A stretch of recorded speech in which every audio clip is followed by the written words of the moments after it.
velikonoční svátky a je to doba dodržování tradičních křesťanských hodnot. V rámci nich si dnes představíme, jak se peče velikonoční beránek.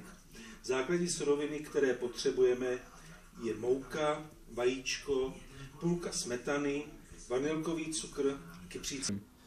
K přípravě těsta na velikonočního beránka použijeme asi 20 dekagramů hladké mouky. Můžeme v případě, že nemáme hladkou, použít i polohrubou.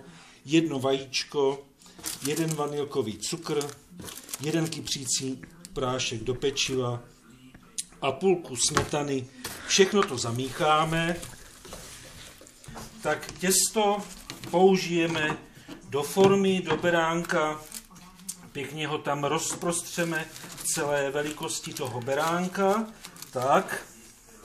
Všechno ho tam dáme, bez zbytku použijeme a potom můžeme vložit beránka do trouby předehráté zhruba na 200 stupňů. Celé to takhle dáme do trouby. Tak zhruba po 20 až 30 minutách, kdy je beránek ve formě vložen do trouby, můžeme formu vytáhnout opatrně, protože to je celé samozřejmě horké. No a nyní už můžeme beránka pěkně vyklopit na talíř. Odložíme vrchní díl.